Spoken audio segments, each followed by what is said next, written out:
गोलियों की आवाजें, बमों के धमाके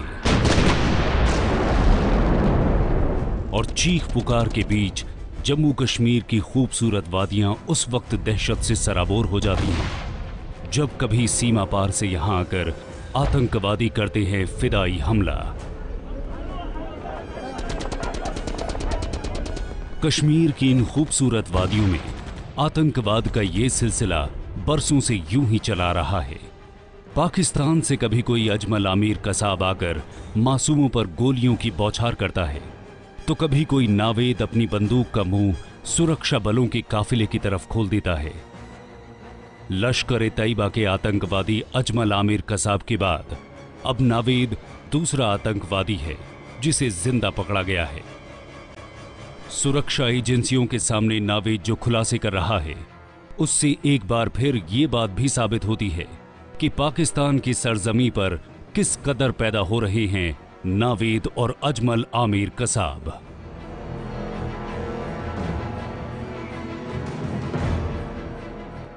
व्यक्ति विशेष में आज हम आपको बताएंगे कि किस तरह आतंकवादी संगठन लश्कर ए तैयबा की फैक्ट्री में तैयार होते हैं खूंखार आतंकवादी। साथ ही आपको यह भी बताएंगे कि फिदाई हमले से पहले क्यों आखिरी खत लिखते हैं आतंकवादी, और साथ ही पड़ताल इस बात की भी करेंगे कि कैसे कोई आतंकवादी मौत का खेल खेलने की करता है तैयारी।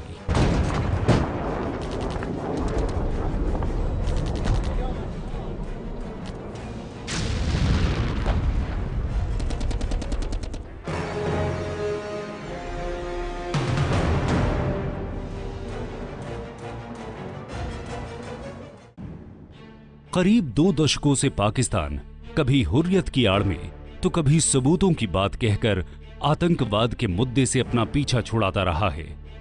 पाकिस्तान में सरकार चाहे बेनजीर की रही हो या फिर नवाज शरीफ की, आतंकवाद के मुद्दे पर उसका रवैया हमेशा दो मुहा ही रहा है। और यही वजह है कि आतंकवाद के मुद्दे पर भारत के साथ बातचीत करने से पाकिस्तान हिचकिचा रहा है। जब से मोदी साहब आए हैं, उनकी पॉलिसी इसी किस्म की है कि वो नॉर्मलाइजेशन अगर पाकिस्तान के साथ करना चाहते हैं तो अपने टर्म्स पे करना चाहते हैं। और उन टर्म्स में मेरा ख्याल है सबसे अहम नुक्ता यही है कि जी कश्मीर पे के बारे में बात ना करें या उसको भूल जाएं या उसको डी एम्फेसाइज करें। और ये ज़ाहिर है कि हमारे लिए मुमकिन नहीं है, क्योंकि कश्मीरियों का जो हक़ है वो सिर्फ हम उनसे डिनाई नहीं कर सकते। अक़वाम मुत्तहिदा ने उनको दिया और हमारे तमाम कौम की जज्बात यही हैं कि हमें उनकी भरपूर मदद करनी चाहिए। तो इसलिए मेरा ख्याल यही है कि हिंदुस्तान को बहुत जल्दी एहसास हो जाएगा कि उनका ये जो इरादा है कि अपने टर्म्स पर और कश्मीर को फरामोश करके कोई ना कोई नॉर्मलाइजेशन पर बढ़ा जाए, वो मुमकिन नहीं है। भारत और पाकिस्तान के बीच राष्ट्रीय सुरक्षा सलाहकार स्तर की बैठक में सबसे अहम मुद्दा सीमा पार से होने वाला आतंकवाद ही है। लेकिन ऐन मौके पर हुर्रियत कॉन्फ्रेंस से बातचीत करने का बहाना बनाकर पाकिस्तान ने आतंकवाद के मुद्दे से बचने का रास्ता निकाल लिया। पाकिस्तान को यह डर भी सता रहा है कि भारत आतंकवाद के मुद्दे पर जब बात करेगा तो नावेद के नाम पर पाकिस्तान को जरूर घेरा जाएगा। और यह भी वजह है कि आतंकवाद के मुद्दे पर बात करने से पाकिस्तान भाग रहा है। उनको आना ही नहीं था, उनको कोई बात करनी नहीं थी। अगर वो यहाँ आकर के बात करते तो नावेद की तस्वीर दी जाती ना, वो डोजियर की बात कर रहे हैं, वो तो क्या कागज देंगे। हम तो जिंदा सबूत है हमारे पास, हम तो जिंदा आदमी खड़ा कर देंगे उनके सामने कि ये देखिए ये आपका आतंकवादी है। इसलिए वो भाग रहे हैं, बातचीत से भाग रहे हैं। तो अब वो कह रहे हैं बेनतीजा होगी, लेकिन हम कहते हैं कि इस साले के बाद भी वो आए, नतीजा निकलेगा। बातचीत में बैठे तो सही, हम देंगे उन्हें सबूत। अगर हम ये कहते हैं कि ये स्टेट स्पॉन्सर्ड टेररिज्म है, अगर हम ये कहते हैं कि सीमा पार से ये चीजें आ रही हैं, तो हम देंगे उनको सबूत। और जैसे उन्होंने कहा कि वो डोजियर देंगे, हम जिंदा आदमी देंगे। उधमपुर में जिंदा पकड़े गए आतंकवादी नावेद का ये चेहरा अब पाकिस्तान की नवाज शरीफ सरकार को परेशान कर रहा है। दरअसल नावेद ने भारतीय सुरक्षा एजेंसियों के सामने जो खुलासे किए हैं, उससे एक बार फिर पाकिस्तान सरकार की कलई खुल गई है। क्योंकि नावेद पाकिस्तान में बने आतंकवाद के उन अड्डों के बारे में खुलासा कर रहा है जहां दहशत फैलाने की ट्रेनिंग दी जाती है। वो अपने उन आकाओं के नाम भी उगल रहा है जिनके इशारे पर भारत में आतंकवाद फैलाया जा रहा है। आतंकवादी नावेद ने सीमा पार से भारत में कैसे घुसपैठ की, वो कहां ठहरा और हमले की साजिश को उसने कैसे अंजाम तक पहुंचाया। यही नहीं, नावेद आतंकवादी संगठन लश्कर ए तैयबा का भी हर वो राज उगल रहा है जिसने पाकिस्तान को एक बार फिर आतंकवाद को संरक्षण देने के गंभीर आरोपों के घेरे में खड़ा कर दिया है। सूत्रों के मुताबिक नावेद ने बताया कि वो सीमा पर घुसपैठ करके भारत आया है। उसे पाकिस्तान के मुजफ्फराबाद के जंगलों में AK-47 जैसे खतरनाक हथियार चलाने की ट्रेनिंग दी गई थी। हालांकि नावेद बार बार अपने बयान बदल रहा है, लेकिन सुरक्षा एजेंसियों को पूछताछ में उसने बताया है कि मुजफ्फराबाद के गढ़ी हबीबुल्ला के ट्रेनिंग कैंप में उसने आतंकवादी हमलों के लिए 21 दिनों की ट्रेनिंग ली थी। इसके अलावा मुजफ्फराबाद से सटे पाकिस्तान के खैबर पख्तूनख्वा के मनशेरा इलाके में भी नावेद 21 दिन की ट्रेनिंग कर चुका है। मुजफ्फराबाद का ये वो ही गढ़ी हबीबुल्ला इलाका है जहां ऐसी ही किसी पहाड़ी पर नावेद और उसके साथी नोमान को हथियार चलाने की ट्रेनिंग दी गई थी। नॉर्मली जो लश्कर ए तैयबा की ट्रेनिंग होती है उसमें एक दौरा आम होता है कुछ दिनों का, उसके बाद एक दौरा खास होता है, लेकिन उसके आगे भी फ़िदाइन की ट्रेनिंग होती है। नावेद की अभी तक क्लियर नहीं है कि ये एक्स्ट्रा ट्रेनिंग हुई थी या नहीं हुई थी, इनके हमले के पूरे इरादे क्या थे। नावेद कुछ अलग अलग कहानियाँ अलग अलग वक्त पे फ़िलहाल सुनाई जा रहा है, लेकिन लश्कर के फ़िदाइनों ने बहुत सारे ऐसे हमले किए हैं जम्मू कश्मीर में, फ़ौज के कैंपों पे, अलग मतलब हाई सिक्योरिटी इंस्टॉलेशन में, और ऑफ कोर्स जो सबको पता है 26/11 को मुंबई में जो हमले किए थे। तो फ़िदाइन जो हैं उनके बिल्कुल टॉप लेवल के ट्रेनी हैं। सूत्रों के मुताबिक पाकिस्तान से आए आतंकी नावेद ने जांच एजेंसियों को बताया है कि भारत आने से पहले उसे 2 तरह की ट्रेनिंग हो, दौराए आम और दौराए खास से गुजारा गया था। इस प्रशिक्षण के दौरान सामान्य हथियार से लेकर फिदाइन बनने तक की ट्रेनिंग दी जाती है। नावेद ने जांच एजेंसियों को यह भी बताया कि भारत आने से पहले उससे यह भी लिखवा लिया गया था कि अगर वो भारत में मर जाता है तो अंतिम समय में ट्रेनिंग कैंप में छोड़ा गया उसका सामान और उसका अंतिम पत्र उसके परिवार वालों को सौंप दिया जाए। भारतीय एजेंसियों की गिरफ्त में आने वाला नावेद जिंदा पकड़ा जाने वाला पहला आतंकवादी नहीं है। मुंबई पर 26/11 के आतंकवादी हमले में शामिल रहे आतंकवादी अजमल आमिर कसाब को भी जिंदा पकड़ा गया था, लेकिन तमाम सबूतों के बावजूद कसाब की तरह ही आतंकवादी नावेद को भी पाकिस्तान ने क्यों अपना मानने से इनकार कर दिया है, इस बात की पड़ताल भी हम करेंगे आगे। लेकिन उससे पहले बात पाकिस्तान में जड़ें जमा चुके आतंकवादी संगठन लश्कर ए तैयबा की, जिसकी आतंक की फैक्ट्री में हर साल तैयार हो रहे हैं सैकड़ों नावेद और हजारों कसाब।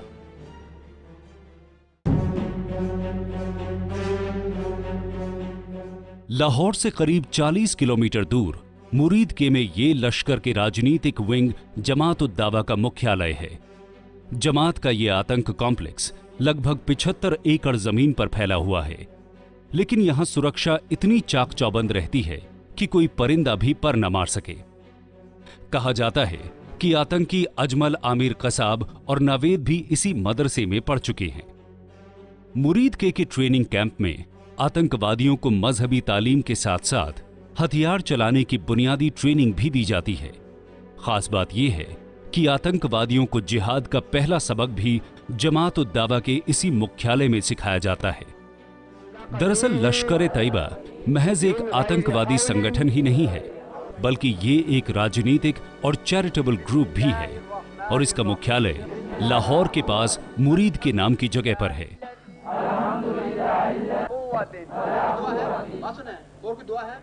लाहौर के पास जो मुरीद के में कैंपस है वो जाके देखे या उसकी फुटेज देखे तो पूरी समाज सेवा की एक संस्था है।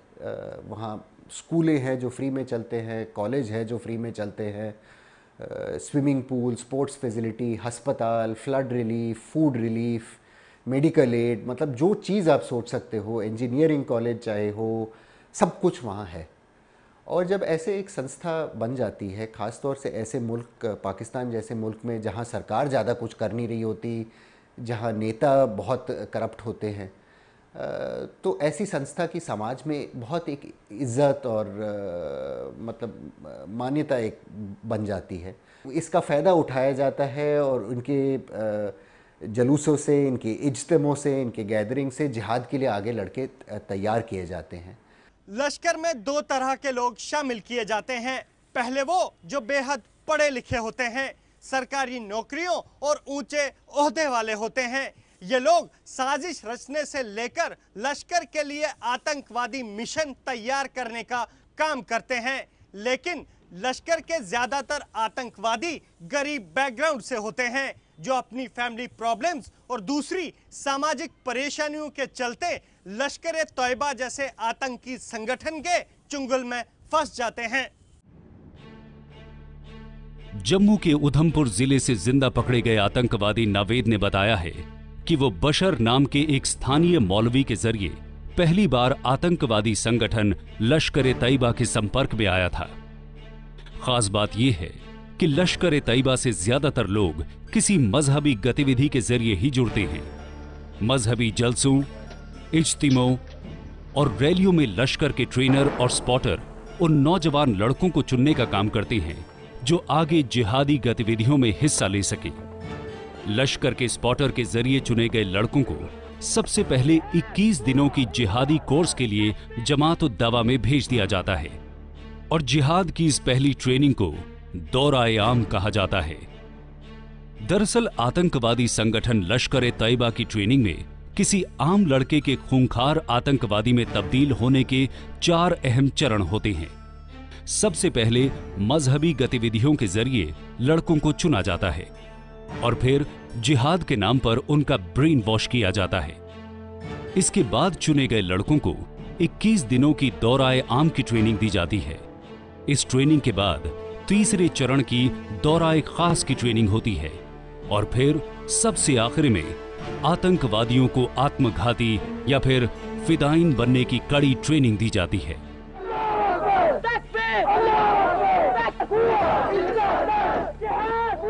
जिहाद के नाम पर फैलाया गया आतंकवाद का ये शगुफा और जिहाद के नाम पर होने वाले ये फिदाइन हमले भला क्या बला होती है, इस बात की गहराई में भी हम उतरेंगे आगे और साथ ही आपको बताएंगे फिदाइन का पूरा इतिहास।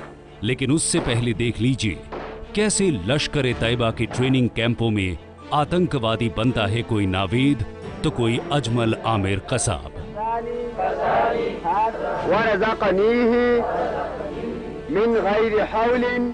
लश्कर के जो ट्रेनर हैं या स्पॉटर हैं वो चुनते हैं उन लड़कों को जो लगता है आगे जिहादी एक्टिविटी में पार्टिसिपेट कर पाएँ। तो शुरू में लश्कर तैयबा में जब ये लड़के चुने जाते हैं तो 21 दिन के कोर्स के लिए जाते हैं जिसको दौरा आम कहा जाता है। आम दौरा सीधी बात है। उस दौरा आम में थोड़ी बहुत वेपन्स की ट्रेनिंग होती है लेकिन कोई बहुत बड़ी मतलब ऐसी ट्रेनिंग नहीं होती। फिज़िकल फिटनेस पे ज़्यादा जोर दिया जाता है। देखते हैं कि कौन मतलब थोड़ा किसका कंडीशन ठीक है किसका नहीं है। तो उग्रवादी का साइकोलॉजी है वो इस प्रकार से उनको ट्रेंड किया जाता है। ख़ास तौर से उनको हाईली मोटिवेशन लेवल उनका बड़ा हाई कर दिया जाता है ड्यूरिंग ट्रेनिंग। और जो उनके हैंडलर्स होते हैं उनको बार बार ऐसी चीज़ों को बताते हैं कि तुम सब इसके लिए कर रहे हो, आप उसको खुदा के पास जाओगे और इसमें अपने ईमान के लिए कर रहे हो तो आप, और साथ साथ उसको ट्रेनिंग के साथ साथ उनको लालच भी देते हैं कि आपको ये पैसा भी मिलेगा। और इस प्रकार से वो हाईली मोटिवेटेड हो जाते हैं और फिर इतने डिटरमिन्ड होते हैं वो कि वो मरने के लिए तैयार हो जाते हैं। सुसाइडल अटैक भी कर सकते हैं, वो अपने आप को सुसाइड भी करवा सकते हैं।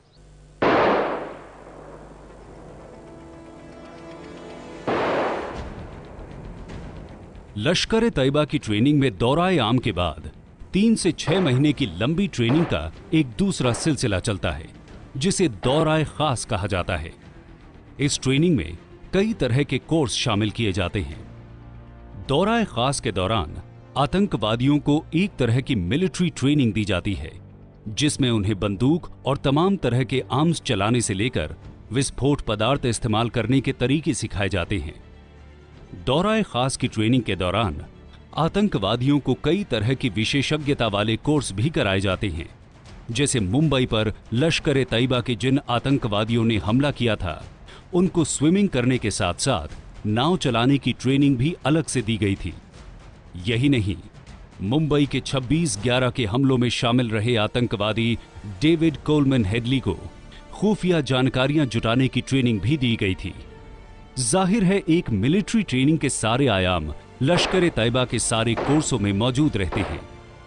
खास बात यह है कि ये सारी ट्रेनिंग पाकिस्तान आर्मी के रिटायर्ड सैनिकों द्वारा दी जाती हैं और लश्कर-ए-तैयबा में दौरा-ए-खास की ट्रेनिंग पूरी करने के बाद ये माना जाता है कि आतंकवाद की बेसिक मिलिट्री ट्रेनिंग पूरी हो गई है। जिंदा पकड़े गए आतंकवादी नावेद के बारे में खुलासा हुआ है कि उसने लश्कर-ए-तैयबा के ट्रेनिंग कैंपों में दौरा-ए-खास की ट्रेनिंग पूरी की थी। आतंकवादी नावेद को ट्रेनिंग के दौरान AK-47, AK-56 राइफलों के अलावा ग्रेनेड और IED चलाना भी सिखाया गया था। नावेद को यह सारी ट्रेनिंग पाकिस्तान के जंगलों में दी गई थी और उसने कश्मीर में भी 45 दिन रहने के दौरान अपना ज्यादातर वक्त लश्कर के आतंकियों के साथ जंगलों में ही बिताया था। जब मैं स्पेशल सेल में था तो बहुत से हमने उग्रवादी पकड़े थे। उनकी इंटरोगेशन से पता लगा था कि उनकी ट्रेनिंग जहाँ भी ट्रेनिंग सेंटर्स हैं वहाँ पे एक अलग अलग स्टेजेस की ट्रेनिंग होती है। एक 10 दिन की ट्रेनिंग है, तो फिर 15 दिन की, फिर महीने की, और उस स्टेजेस में ट्रेनिंग में उनको सिखाते हैं कि कैसे बम बनाना है, कैसे हथियार चलाना है। उनको सारी ट्रेनिंग ऐसे दी जाती है और उनको बाकायदा जैसे हम पुलिस फोर्स को ट्रेनिंग देते हैं ऐसे उनके ट्रेनिंग सेंटर्स बने होते हैं जैसा उन्होंने बताया। और उस प्रकार से जब वो वेल ट्रेंड हो जाते हैं उसके बाद उनको लेक्चर्स देते हैं और मोटिवेशनल स्पीच और मोटिवेशनल उनको कैसेट्स, वीडियो कैसेट्स, और वो इतना दिखाते हैं और उनको दिखाते हैं कि बहुत बड़ा उनके साथ उनकी कौम के साथ बहुत बड़ा अन्याय हो रहा है। इस प्रकार से जब वो देखते हैं तो वो अपने आप को समझते हैं कि हम क्यों ना अपने कौम के लिए कुछ करें। तो इसलिए उनका मोटिवेशन लेवल है बहुत बड़ा हो जाता है उसमें। आतंकी संगठन लश्कर-ए-तैयबा में दौरा-ए-आम और दौरा-ए-खास के बाद चौथी और सबसे अहम ट्रेनिंग फिदाइन हमले करने की दी जाती है। फिदाइन की ये ट्रेनिंग सबसे खास होती है, इसीलिए इसमें उन्हीं कुछ चुनिंदा और मानसिक तौर पर बेहद मजबूत लड़कों को शामिल किया जाता है जो संगठन की पहली 2 ट्रेनिंग में सबसे बढ़िया कैडेट बनकर निकलते हैं।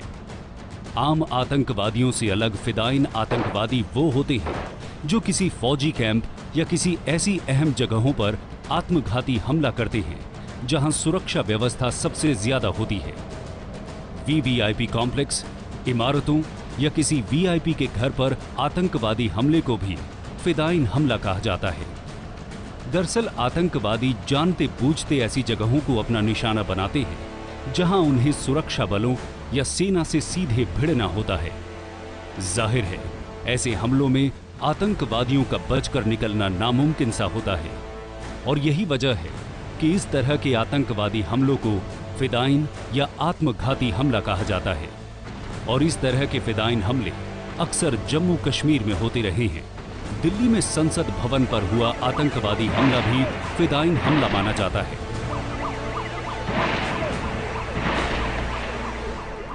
हर आतंकवादी फिदाइन नहीं होता, बट हर फिदाइन आतंकवादी जरूर होता है।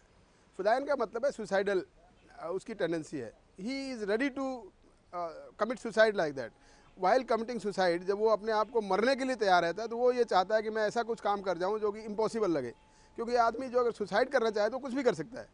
इवन कोई भी VIP को भी मारना है तो उसको पता है तुझे मरना है तो कुछ भी किसी हद तक जाके, वो जैसे कारकेट जा रहा है किसी का VIP का, उसके आगे गिर जाएगा बम लेके तो बम ब्लास्ट हो जाएगा, तो वो तो खुद मर रहा है, लेकिन वो अल्टीमेट उसका ऑब्जेक्ट है कि वो इतना बड़ा टेररिस्ट अटैक कर सकता है।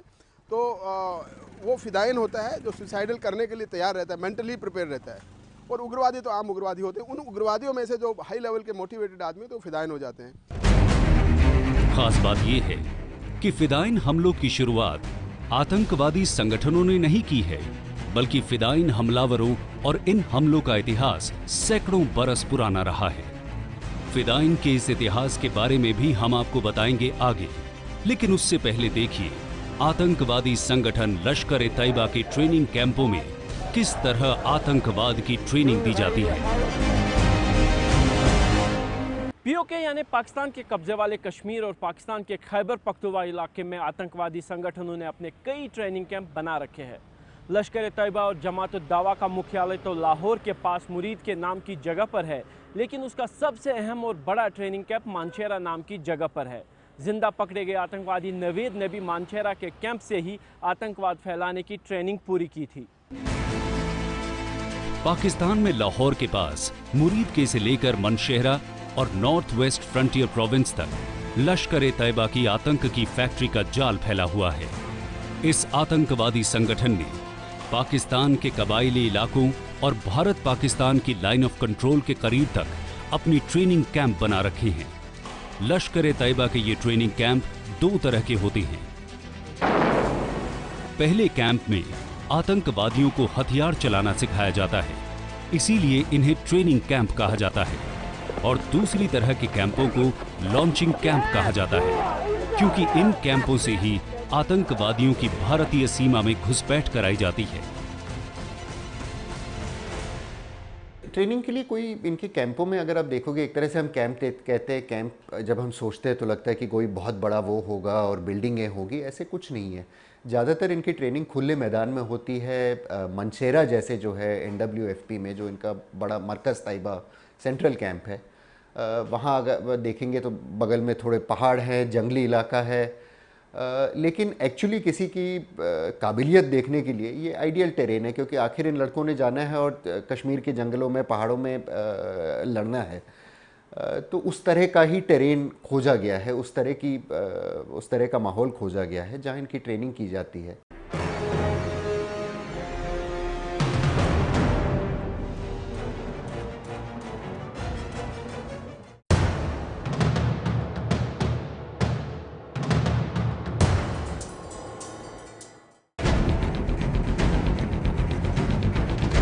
जम्मू कश्मीर के ऐसे पहाड़ी और जंगली इलाकों में लश्कर तैयबा आतंकवादियों को लड़ने के लिए तैयार करता रहा है। यही वजह है कि पाकिस्तान के कब्जे वाला कश्मीर आतंकवादियों की सैरगाह बन चुका है। POK में ही मौजूद हैं लश्कर तैयबा के वो लॉन्चिंग कैंप भी, जहां से निकलकर आतंकवादी भारतीय सीमा में घुसपैठ करते हैं। और उनके इस नापाक काम में पाकिस्तान की फौज भी खुलकर मदद करती रही है। सैकड़ों किलोमीटर में फैली हुई भारत और पाकिस्तान के बीच लाइन ऑफ कंट्रोल को ही पार कर आतंकवादी नावेद और उसके 3 साथियों ने कुछ दिनों पहले भारत में घुसपैठ की है। आखिर आतंकवादी किस तरह भारतीय सीमा में घुसपैठ करने में कामयाब होते हैं, ये बात भी हम आपको विस्तार से बताएंगे। लेकिन उससे पहले जान लीजिए फिदाइन यानी आत्मघाती हमलों का ये इतिहास। इसके एक्चुअली इतिहास में बहुत पुराने रूप हैं। शुरू के जो फ़िदाइन होते थे वो एक छोटे से रिलीजियस ग्रुप के साथ थे, जो अपने आप को जो बगदाद के कालिफ के खिलाफ लड़ रहे थे। और वो फ़िदाइन इसलिए अपने आप को कहते थे क्योंकि वो कहते थे कि वो सिर्फ़ अल्लाह से फ़िदा है या अल्लाह से जुड़े हुए हैं, उनको जान का कोई प्यार नहीं है। तो वो जाके खुले दरबार में बगदाद के कालिफ के जो बड़े पॉलिटिशियंस थे या लोग थे, उनको जाके छुरी से मारते थे और फिर अपने आप को पकड़ने देते थे। और जो पूरा इसका स्पेक्टिकल था कि देखो सबके सामने कट रहे हैं, इतने सारे मतलब गार्डों के सामने जा पाए हैं।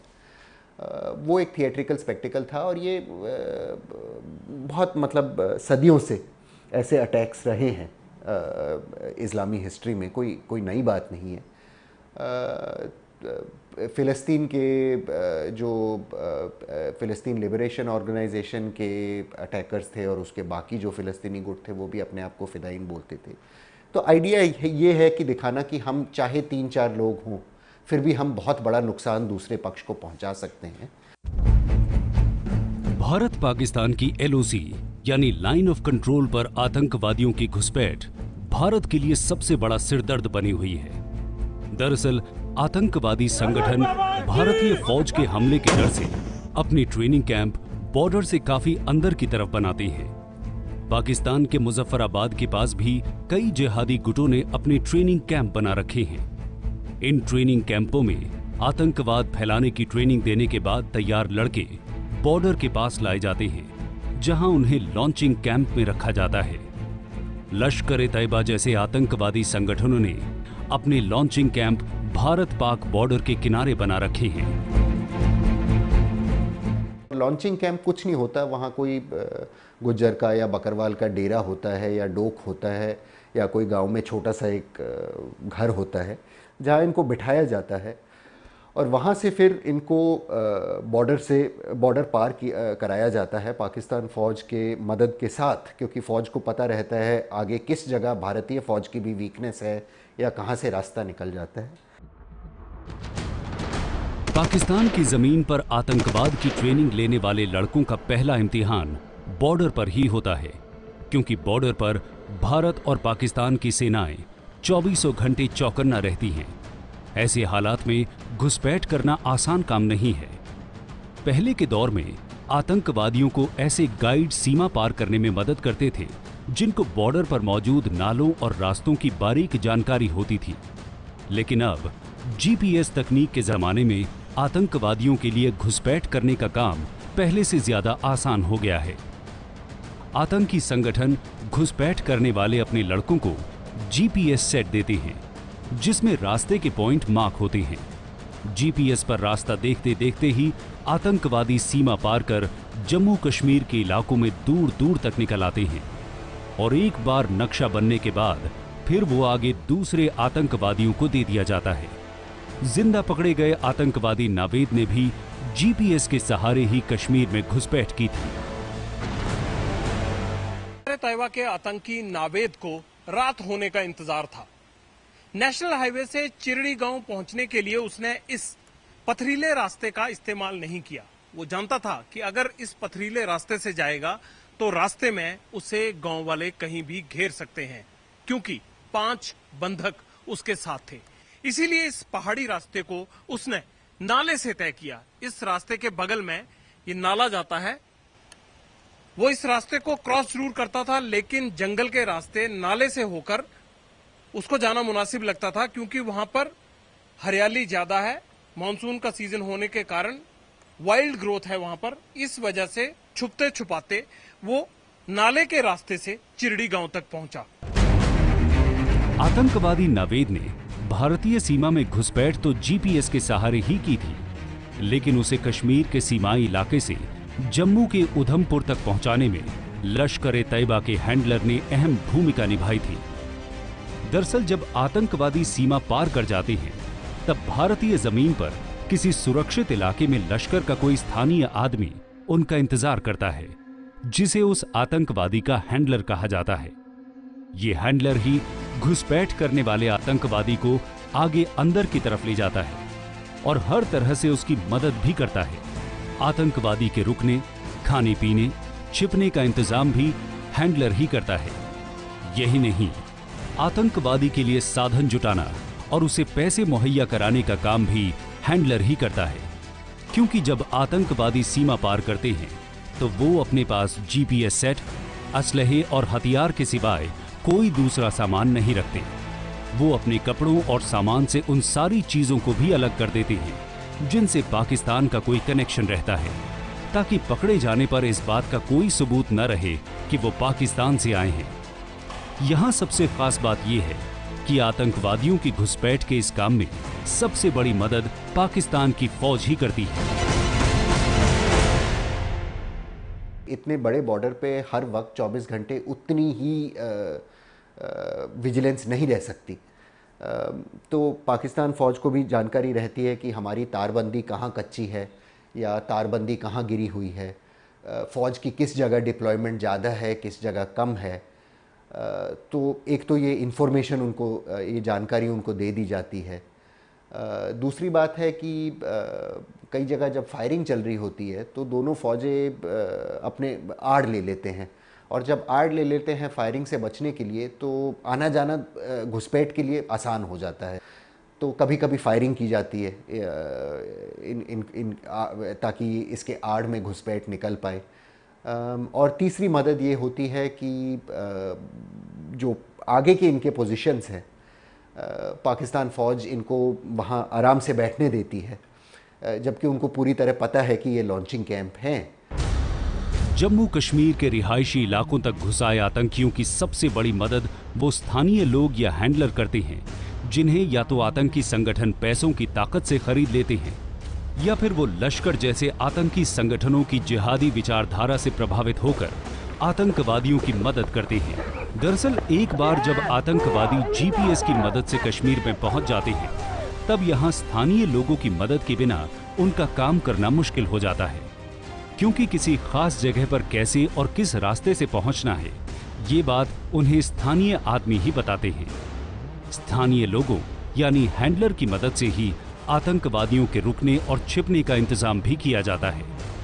जिंदा पकड़े गए आतंकवादी नावेद के हैंडलर ने भी उसे न सिर्फ एक घर में छिपाया, बल्कि उसको खर्च करने के लिए पैसे दिए और एक लोकल आदमी के ट्रक में बैठाकर हाईवे से उसे जम्मू के पास उधमपुर तक पहुंचने में मदद भी की थी।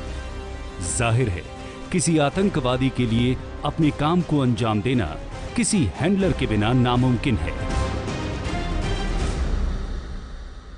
एक होता है हैंडलर, एक होता है OGW, ओवरग्राउंड वर्कर।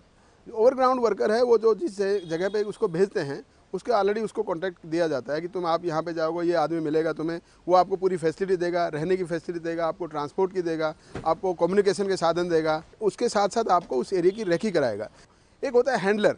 हैंडलर होता है या तो इंडिया में भी अगर उसका हैंडलर है तो इंडिया में भी हो सकता है वो हैंडलर, और बाहर जहाँ से भी वो ट्रेनिंग करके आता है वहाँ भी। हैंडलर बेसिकली उस टेररिस्ट ऑर्गेनाइजेशन का एक बहुत बड़ा मुखिया कहिए या उसके मुखिया के नीचे जो भी उसके डिप्टी होते हैं वो कहिए, उनको लोगों को हैंडलर कहते हैं। हैंडलर मीन्स वो उसकी इंस्ट्रक्शंस पे चलता है, वो उसको हैंडल करते हैं, how to react and how to do activities here, जहाँ पे उनको बताया गया कि यहाँ पे आपने क्या करना है। भारत के लिए पाकिस्तान में मौजूद आतंकवादी संगठन आज सबसे बड़ी चुनौती बन चुके हैं। आतंकी संगठन लश्कर-ए-तैयबा पाकिस्तान ही नहीं बल्कि भारत, मालदीव्स, बांग्लादेश और बर्मा जैसे तमाम मुल्कों में मजबूती से अपनी जड़ें जमा चुका है। लश्कर के राजनीतिक विंग जमात-उद-दावा ने सामाजिक कामों के बूते पाकिस्तान में भी एक ऐसी अहमियत हासिल करा दी है जिस वजह से पाकिस्तान सरकार भी उस पर हाथ डालने से कतराती है। यही वजह है कि जिहाद यानी धर्म युद्ध के नाम पर नौजवानों को भड़काकर आतंकवाद की भट्टी में झोंकने वाले लश्कर के चीफ हाफिज सईद ने फिदाइन नाम का एक ऐसा जख्म भारत को दिया है जो आज एक नासूर बन चुका है। लश्कर के वो फिदाइन जिनका आखिरी खत भी खुद लश्कर के खिलाफ बन चुका है अहम सबूत। अलग अलग ग्रुपों के अलग अलग थोड़े रिवाज हैं। ज़्यादातर ये अपने फैमिली के लिए एक खत या कभी कभी एक वीडियो बना के छोड़ते हैं, ये समझाते हुए कि वो ऐसा एक कोई अमल या कोई एक्शन करने जा रहे हैं जिससे उनके वापस आने की संभावना कम ही है। जिन तंजीमों में ज़्यादातर जिनमें समझा जाता है कि अल्लाह के फ़िदाइन जब मारे जाते हैं वो ऊपर जन्नत में जाएंगे और वहाँ हूरिया उनका इंतज़ार करेंगी, तो आप देखेंगे कि कई सारे अपने जाने के पहले शेव भी करते हैं, इतर पहन लेते हैं और मतलब अच्छे एक बार नहा लेते हैं। कई सारे एक आखिरी बार नमाज़ पढ़ेंगे जाने के पहले, जिसमें वो अल्लाह को कहेंगे कि वो ये ऐसे करने जा रहे हैं और पिछली ज़िंदगी में जो गलतियाँ की हैं उनके लिए माफ़ी चाहेंगे। तो ये इनके आखिरी पल होते हैं। कई तंजीमों में वीडियो छोड़ते हैं। ये रिवाज लश्कर-ए-तैयबा में ज़्यादा देखा नहीं गया है और शायद इसकी वजह ये हो सकती है कि वीडियो में एक और सबूत रहेगा जो पाकिस्तान से इसको जोड़ सकता है और वो ऐसे सबूत चाहते नहीं हैं, इसलिए खत लिखते हैं। जम्मू कश्मीर से लेकर मुंबई और देश की राजधानी दिल्ली तक लश्कर-ए-तैयबा के आतंकवादी हमले पाकिस्तान को गठघरे में खड़ा करते रहे हैं। आतंकी अजमल आमिर कसाब के बाद अब नावेद का जिंदा पकड़ा जाना भी पाकिस्तान के आतंकवाद विरोधी होने के दावों की पोल खोल रहा है, क्योंकि नावेद ने ये राज भी खोला है कि उसने करीब 200 आतंकवादियों के साथ पाकिस्तान के कैंपों में ट्रेनिंग ली है। जाहिर है, लश्कर-ए-तैयबा सीमा पार आतंकवादियों की एक पूरी फौज खड़ी करने में जुटा है। जिहाद के नाम पर वो भारत के खिलाफ लगातार साजिशों के नए कुचक्र रचने में लगा हुआ है। ऐसे में सबसे बड़ा सवाल यही है कि क्या भारत के सामने अब आतंकवादियों के गढ़ में घुसकर ही उनका सफाया करने का रास्ता बचा है।